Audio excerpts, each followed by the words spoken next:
I think my self-advocacy may have saved my life. If I hadn't done that, I still would be doing chemo. I still would be inoperable, according to the surgeon I was referred to. I've had IBS symptoms my whole life. They would come and go, so they were kind of normalized, which was unfortunate. I didn't have IBS symptoms for quite some time after I gave birth to my kids. I kind of just chalked it up to the fact that the hormones had changed up my body and I was no longer intolerant to some of the stuff I was intolerant to before. And then probably 6 months before I got diagnosed, my IBS symptoms started flaring up. And usually what I would do is I would cut dairy, I would cut coffee, and I would see some improvements. And I did see some mild improvements. But then in the end of the summer, beginning of the fall, I started having blood in my stools. And that's when I thought something is definitely wrong. I had a new gig at my work and I was really excited about it. I was kind of transitioning. So I actually was putting off the colonoscopy a little bit, but my partner pushed me to get it done quicker. I have 2 of my own kids and 2 stepkids, and I had a very busy job. The last thing I was doing was taking care of myself. We get sick, we get our kids colds, we constantly have our immune system shut down, and we just kind of ignore it and keep going. I think the toughest part was just getting sick all the time. I never felt healthy for the maybe 6 to 10 months before, but it was kind of normalized. I didn't feel like myself, and it was impacting my family. But it wasn't like the actual symptoms of the cancer. It was just the fact that my body was not working well. Booked an appointment with my doctor. My doctor was aware of the IBS symptoms, but being a woman in late 30s, we're always sick. We always have symptoms. We have a lot of hormone stuff going on. So we didn't look into it any further. She booked me for colonoscopy end of December, and that's when they found the mass in my colon. Honestly, I had no idea it would be cancer. Not for 1 second. I just genuinely thought I had IBS, and then I had to figure it out. It came as a huge shock for me. Genetically speaking, we don't have much cancer in my family. I really thought it was the kind of thing that I would never get. Cancer, other people have that, not me. The diagnosis came pretty fast. When I first got diagnosed, everybody thought I was early stages. They thought I was stage 1 or 2. I actually had pneumonia when I got diagnosed, so they thought that things they were seeing in my lungs were pneumonia. And then they grew, so we realized that it could be cancerous. After doing a PET scan, we realized they were cancer. I was referred to a surgeon in Ottawa that could potentially resect my lungs. And when she met with me, she said, I can't resect more than 1 or 2 nodules at a time. And that's when I really started more my self-advocacy. So I started joining Facebook groups, basically putting up my kind of profile on there and asking people for help if they had similar cancers or similar mutations. And I ended up finding a surgeon in Toronto that was willing to remove all of the nodules in my lungs. So if I hadn't done that, I still would be doing chemo. I still would be inoperable, according to the surgeon I was referred to. So I think my self-advocacy may have saved my life. The mass was 4 centimeters, and it wasn't going through the colon wall or anything. It was intact in the colon. My surgeon, my GI doctor, everybody thought I was early stages. They had a good feeling about it. Went into surgery. They removed, I think it was 47 lymph nodes. So when I had the first chat with my surgeon after to talk about the pathology, and he told me that 8 of the nodules were cancerous and that I'd have to do preventative chemo, that was the first shock. I really thought I was early stages and I was going back to work. 2 weeks later, we did a CT scan and we saw that the nodules in my lungs had grown. I already knew my journey was going to be long because it was a lot of lymph nodes involved. So I didn't have a great feeling about that. That was hard because it was for 4 months, it was, you have cancer, but it's early stages. You have stage 3, so we're going to do preventative chemo. Oh no, actually it's stage 4 and inoperable. So that was 6 very difficult months. Got diagnosed in December. And then in March is when they officially diagnosed my stage 4. I find that the narrative around colorectal cancer is that older people get it. So even when I was Googling my symptoms, the way it's worded is if you're 50 plus, you might be at risk. I think it's important that people understand and recognize that colorectal cancer for young people is on the rise. With my symptoms, because of the way people viewed colorectal cancer, it just didn't click with me that it could be that, because the early onset and the fact that it's affecting younger people is not something that was discussed a lot back then. So even like, a bad night of IBS, Google my symptoms, it still didn't click for me. So now I'm like very adamant, even if you have one symptom, because if I had gone before the blood in the stool had shown up, maybe I would have caught it earlier. Because when the blood in the stool showed up, I was already at advanced stages. It was very focused on chemotherapy. In terms of the discussions of what the options were, they were limited. It was basically, let's do chemotherapy and hope for the best. I was basically put on chemotherapy for life, or chemotherapy until and if the nodules reduced and I could be operated on. I did 6 rounds of chemotherapy, but it's 6 cycles of 3 weeks, about 4 or 5 months.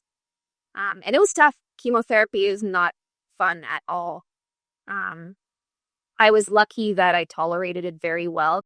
The neuropathy, the fatigue, the metallic mouth, everything tastes like metal. It's disgusting. A lot of nausea. Just hard to do the day-to-day stuff, especially near the end. It was getting even harder because I was still on the max dose, which was great in terms of, treatment, but it was hard on my body, and it was hard to be the mom that I usually was, and the partner I usually was, and the friend I usually was during next treatment. It definitely impacted everything. Thankfully, I have really good people around me. I have a very present partner. My mom is always around and helping. My ex-husband is we do some good co-parenting as well. So thankfully, I have a lot of people around me that are able to pick up the slack when I can't do anything.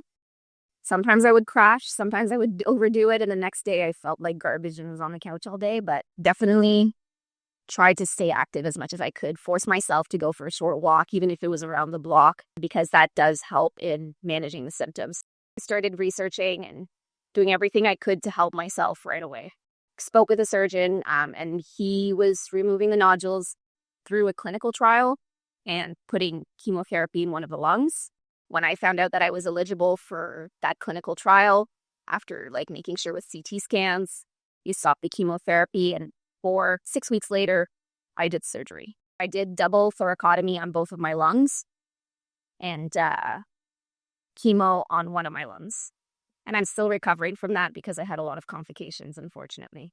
We did a resection of 3 nodules on my right lung, and on my left lung, we resected 5 nodules plus a lymph node. The surgeon performed chemo perfusion on my left lung. I had a lot of complications. I needed blood transfusions. I went into atrial fibrillation.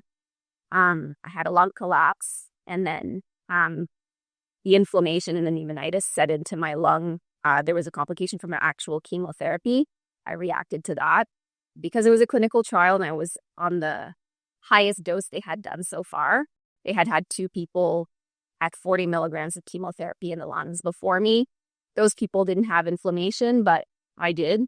2 weeks into my hospital stay, the pneumonitis set in. I was put on very high oxygen. I was put on steroids, antibiotics to try to reduce the inflammation.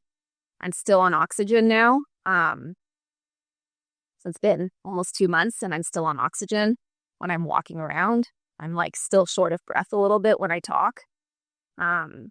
So that can take a long time to recover from, which is unfortunate.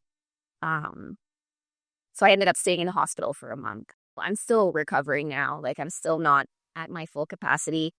My girls are 7 and 10, and my partner's kids, my stepkids, are 6 and 8. It was a hard month to have me away for a full month, but we made through it. Technically no cancer in my body right now. Hoping for the best, and we'll see what happens next. We haven't confirmed that through a CT scan yet, but before my surgery, the lung nodules that he removed were the only ones that were there still. I don't think I ever thought to myself, why me? I think it's actually the opposite. Sometimes when I think about, the fact that I'm technically no evidence of disease, I think to myself, don't get too excited, Why would you deserve to be cured of this versus somebody else who hasn't been cured of this? It's a bit of imposter syndrome. I think mentally and emotionally, the hardest part is if I had found the cancer earlier, I would not be in the same situation I'm in. It's a lot of regret of not paying more attention. So I try to encourage my girlfriends, when I feel symptoms, don't delay. Colonoscopy is the gold standard in finding out if you have colorectal cancer or not. So just do it. Thankfully, a lot of people around me took it seriously and went for colonoscopies. What if there was more advocacy around early onset cancer for the colorectal community? Would I have clicked earlier, and would I have done something about it earlier? It's not that it's a gift, but it gives you a perspective that not a lot of people have. It makes you appreciate so many things. Right after I was diagnosed with stage 4, I went for a walk, and it was just like everything was in like Technicolor almost. You just like appreciate like the beauty of nature, the beauty of life, the wind in your face, like just things like that. You appreciate so much more, the little moments. And I was very busy before, saying yes to everything, had a busy job, just always on the go. And I think no matter what happens next, if I ever go back to work, definitely not going to be operating the same way, because life is too short and you have to take care of yourself. Work as hard as you can to advocate for yourself. Make sure the option that's presented to you is the best one for you. There's so many different treatment options available, clinical trials and other things that could be a better fit for you. Don't take the first answer as the one that you have to go with. Challenge your doctors, challenge people. There's so many things I've read in books that say like the difficult patients are the ones that survive, the ones that ask questions, the ones that fight back, the ones that challenge the status quo. So just don't be afraid to do that. You have to take care of yourself. I think I'm lucky that I've just always been a positive person in general and a resilient person. So it carried through. It's just the perspective of knowing it could always be worse. Even through all of this, I have so much to be thankful for. It's just kind of ingrained in me to just make sure to keep a positive mindset.